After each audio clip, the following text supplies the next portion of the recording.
کر دی گئی ہیں۔ ڈی جی حج نے بیمار عازمین حج کی لمبی قطاروں کا خبر کا نوٹس لے کر اضافی عملہ بھی بھجوا دیا۔ مریضوں کے بیٹھنے کا بھی انتظام کر دیا گیا۔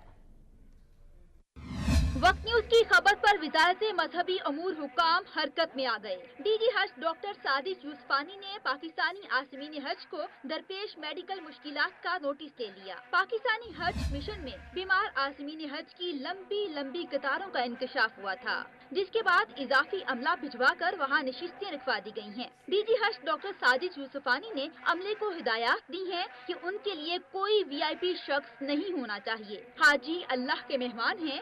عازمین حج کی سہولیات کے لیے ایمبولینسز فراہم کر دی گئی ہیں۔ 9 ڈاکٹر سمیت دیگر فارمیسی اسٹاف بھی تعینات کر دیا گیا ہے۔ رہائشی سیکٹر میں بھی میڈیکل عملے کو مستعد رہنے کی ہدایات دی گئی ہیں۔ طبی سہولیات میں درپیش مشکلات پر عازمین حج کی آواز وقت نیوز نے ایک روز قبل ارباب اختیار تک پہنچائی تھی۔